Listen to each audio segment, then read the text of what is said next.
সর্বসাধারণের জন্য খুলে দেওয়া হলো চন্দননগর কলেজ মিউজিয়াম। 5টি ঘর বিশিষ্ট মিউজিয়ামে কি নেই?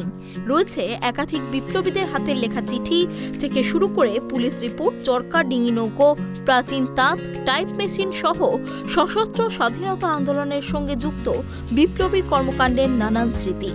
রয়েছে বিপ্লবীদের একাধিক দুষ্প্রাপ্য ছবি, মূর্তি, প্রাচীন খবরের কাগজ এবং নানান ইতিহাস।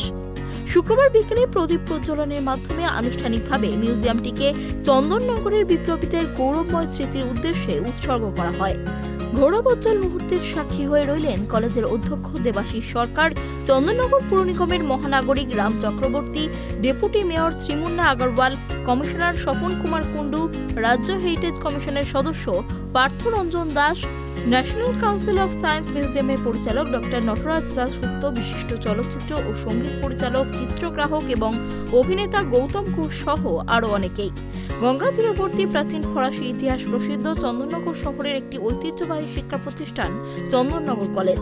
1862 সালে স্থাপিত কলেজের পূর্বতন নাম ছিল একোল দে সাত মেরি।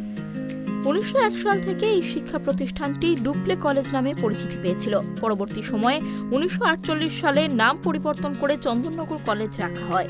চন্দননগর কলেজ শুরু থেকেই একটি ব্যতিক্রমী প্রতিষ্ঠান, কারণ একদা কলেজের সহ অধ্যক্ষ চারুচন্দ্র রায়ের নেতৃত্বে কলেজ সহ চন্দননগর শহর বিপ্লবী কর্মকাণ্ডের আখড়ায় পরিণত হয়েছিল। সরাসরি স্বাধীনতা সংগ্রামের সঙ্গে জড়িত থাকার ফলে 1908 থেকে 1931 সাল পর্যন্ত টানা 23 বছর কলেজ বন্ধ রাখা হয়েছিল। চারুচন্দ্র রায়ের বিখ্যাত শিষ্যদের মধ্যে ছিলেন 1908 সালে ফাঁসির সাজাপ্রাপ্ত তরুণ বিপ্লবী কানাইলাল দত্ত, শ্রীশচন্দ্র ঘোষ, রাসবিহারী বসুর মতো বিপ্লবীরা। কলেজের অধ্যক্ষ দেবাশিস বাবু জানিয়েছেন, এটা উদ্বোধনী অনুষ্ঠান নয়, এটা সশস্ত্র স্বাধীনতা আন্দোলনের সঙ্গে জড়িত বিপ্লবীদের স্মরণ করার মতো একটি উদ্যোগ। এই মিউজিয়ামটি রূপায়ণের পিছনে রয়েছে বহু গবেষণা এবং জ্ঞানীগুণী একাধিক শিল্পীদের উল্লেখযোগ্য অবদান। এই অনুষ্ঠানে তাদের সকলকে সংবর্ধিত করা হয়েছে। কারণ আজকের দিনে আমরা চন্দননগর কলেজ মিউজিয়াম ভারতবর্ষের স্বাধীনতা আন্দোলনে সশস্ত্র সংগ্রামে যে সমস্ত বিপ্লবীরা যুক্ত ছিলেন, তাদের জীবন পর্যন্ত তারা ত্যাগ করেছেন, এই সমস্ত বিপ্লবীদের কথা মাথায় রেখে চন্দননগর কলেজ মিউজিয়াম তৈরি। ফলে এই মিউজিয়াম বিপ্লবীদের কাছে আজকে সবাই ডেডিকেট করছে।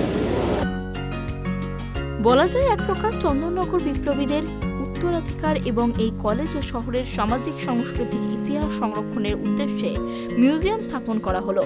চন্দননগর কলেজের সেন্টার ফর হেরিটেজ স্টাডিজের তত্ত্বাবধানে কলেজের 161 বছরের প্রাচীন ঐতিহ্যবাহী ভবন স্থাপন করা হয় চন্দননগর কলেজ মিউজিয়াম। হুগলি থেকে সোমনাথ ঘোষের রিপোর্ট, ট্রাইব টিভি।